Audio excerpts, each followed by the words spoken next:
इस बार कोई लड़की नहीं मिल रही है, ध्रुव ने नैना से कहा। मुझे यकीन नहीं होता कि यह आदमी इतना भोला है, नैना बोली। पर जितनी भी लड़कियां उसके पास अब तक गई हैं, वो तो ऐसा ही बताती हैं।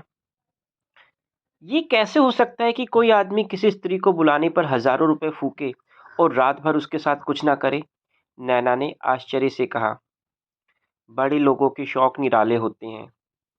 लड़कियां तो यही कहती हैं कि वे उन्हें कमरे में बिठा देते हैं, उससे बातें करते हैं, उसका चित्र बनाते हैं और फिर वापस भेज देते हैं।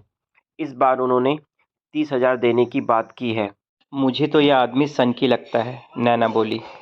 नहीं, वो बड़ा कलाकार है और कला का पारखी भी। अन्यथा मेरे जैसे व्यक्ति को राम का अभिनय, कुत्ते को हड्डी डालोगे तो वो तो तुम्हें चाटेगा ही, नैना ने कुछ तिरस्कार से कहा। उन्हें कुत्ता ना बोलो, वो तो सोने का हिरन है। मेरी मुंबई जाने की टिकट है। नैना, मेरे लिए एक फेवर कर दो, ध्रुव ने नैना की तरफ देखते हुए कहा। इस वार्तालाप से एक दिन पहले रामलीला के मंच पर। नाथ, देखिए कितना प्यारा हिरन है। सूर्य की रोशनी में यूं चमक रहा है जैसे स्वर्ण। अपनी कुटी के उपवन में बैठी सीता ने राम से कहा। सीते, ये वन तरह तरह के मायावी दानवों से भरा है। मुझे महसूस होता है कि यह कोई मायावी है। प्रभु, वन में रहते रहते आपको हर जगह मायावी शक्तियां नजर आती हैं। देखिए, इसकी आंखें कितनी प्यारी हैं। मैं तो अपना हृदय इस पर हार गई हूँ। प्रिय, माया हमेशा भ्रमित करती है। मुझे विदित होता है कि यह मृग हमारे संकट का कारण बन सकता है। तुम्हें इसका विचार छोड़ देना चाहिए। हमारे वनवास के 13 वर्ष बीत गए हैं। 1 वर्ष बाद हम अयोध्या वापस जाएंगे। सोचो, फिर अपनी अयोध्या, अपनी मातृभूमि की शरण प्राप्त होगी। नाथ, ऐसा मृग पृथ्वीलोक और देवलोक में कहीं नहीं होगा। अगर आप किसी विधि इस मृग को प्राप्त कर लें तो यह हमारे अयोध्या की वाटिका की शोभा बनेगा। सोचिए, उससे आपकी और अयोध्या की कीर्ति कितनी बढ़ जाएगी। सीते, मुझे तुम्हारा यह हठ विचित्र प्रतीत होता है। राजमहल का सुख छोड़कर तुम मेरे साथ वन में आ गई, मगर अब इस सोने के मृग पर तुम्हारी दृष्टि टिक गई है। प्रभु, प्रेम माया से मुक्त नहीं है। आपके प्रेम के चलते मैं आपके साथ वन में आई। अब आपकी कीर्ति की माया मुझे विवश कर रही है कि इस हिरन को प्राप्त किया जाए। तो हे प्राणनाथ, आप मुझे उपहार स्वरूप इस मृग को ला कर दें। राम लक्ष्मण को कुटिया की सुरक्षा सौंपकर मृग के पीछे चले जाते हैं। मृग, जो कि मारीच नाम का एक मायावी दानव होता है, राम को कुटी से बहुत दूर ले जाता है और राम की आवाज में पुकार लगाता है। सीते, सीते, लक्ष्मण, लक्ष्मण, बचाओ, बचाओ। माया मन छाई रही, माया मिले न राम।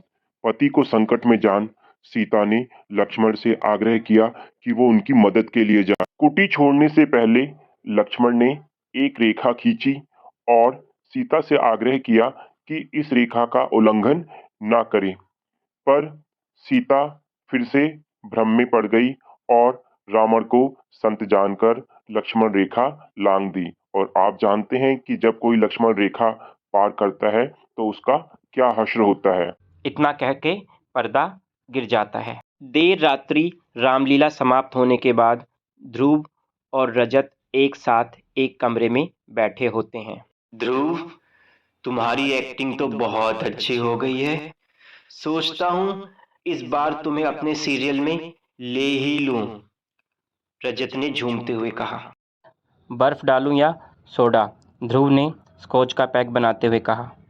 मेहमान नवाजी तो कोई तुमसे सीखे, रजत ने चढ़ी हुई आंखों से ध्रुव को देखते हुए कहा। रजत सर, 4 साल हो गए, ध्रुव ने पैग उसकी तरफ बढ़ाते हुए कहा। Ram, I mean Dhruv, you know I am Jauhari, means Rajat Jauhari. Mumbai में मुझसे बड़ा कोई डायरेक्टर नहीं। मैंने जो सीरियल बना दिया वो सीरियल सुपरहिट। मैंने जिसको लॉन्च कर दिया वो सुपरहिट। वेट करो, इस बार पक्का तुम्हारा नंबर लगेगा। सर, मुझे आप पर पूरा भरोसा है। पर पर पर क्या? ये बताओ, इस बार किस यंग लेडी से मिलवा रहे हो? You know, I love the small town girls. I love to paint them. मैं इन सब की तस्वीरें अपने ड्राइंग हॉल में रखता हूँ। सर, अभी कोई लड़की नहीं मिली है, पर आप फिक्र ना करें, कुछ ना कुछ इंतजाम जरूर हो जाएगा। या, आई trust you. That's why I से, राम, यू आर मार्वलेस। मेरा राइटर आधुनिक रामायण नाम का सीरियल लिख रहा है। सोचता हूँ उसी में तुमको लीड रोल दे दूं। और सुनो, जो लड़की इस बार आएगी उसको 30,000 दूंगा।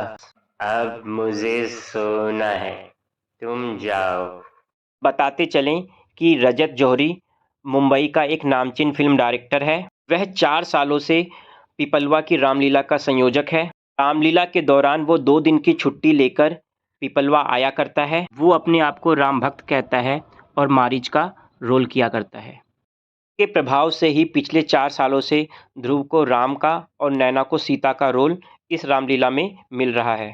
ध्रुव और नैना, जो कि अब पति पत्नी हैं, उनकी पहली मुलाकात 5 साल पहले इसी रामलीला के सेट पर हुई थी। इस सर के प्रभाव के कारण जब दोनों पहली बार राम सीता बने और नैना ने ध्रुव के गले में हार डाला, तो ध्रुव उस पर अपना हृदय हार बैठा और उसके बाद उसने नैना से अपने प्यार का इजहार किया, जिसे नैना ने भी सहर्ष स्वीकार कर लिया। ध्रुव के अंदर एक्टर बनने का जुनून है, पर पारिवारिक जिम्मेदारियां और आर्थिक स्थितियां इसमें अड़चन डालती हैं।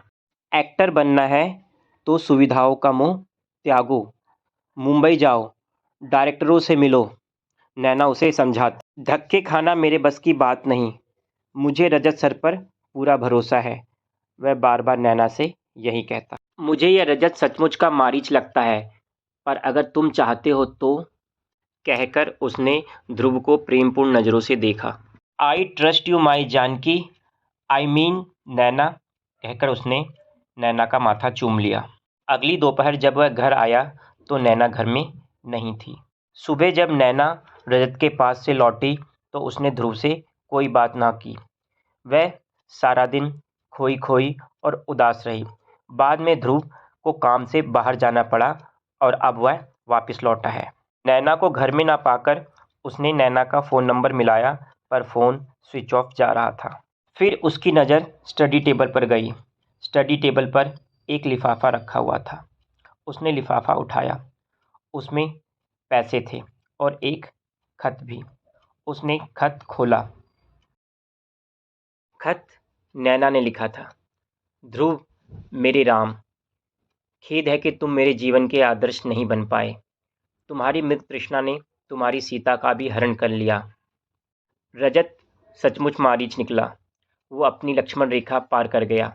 सीता पवित्र थी, फिर भी उन्हें अग्नि परीक्षा से गुजरना पड़ा। पर मुझे इस रजत नाम के रावण ने कहीं का ना छोड़ा। अब मैं घर छोड़कर जा रही हूँ, सदा के लिए। मुझे खोजने का प्रयास न करना। तुम्हारी सीता। ध्रुव अपना सिर पकड़ के बैठ गया। वो बेसुध सा इधर उधर घूमने लगा। उसे कुछ नहीं समझ में आया कि वह क्या करे। फिर कुछ दिनों बाद उसने मुंबई जाने का फैसला किया। उसने रजत सर को कई बार फ़ोन मिलाया, पर रजत सर ने उसके फ़ोन का कोई जवाब न दिया। उसने रजत सर से कई बार मिलने की कोशिश की, पर कभी भी उसे उनके ऑफिस में एंट्री नहीं मिली। वह मुंबई पुलिस के पास मदद मांगने के लिए गया, पर मुंबई रजत की सोने की लंका थी। रजत जैसे नामी गिरामी डायरेक्टर पर स्ट्रगलिंग एक्ट्रेस द्वारा आरोप लगाना एक आम बात थी और मुंबई पुलिस इस सच से वाकिफ थी।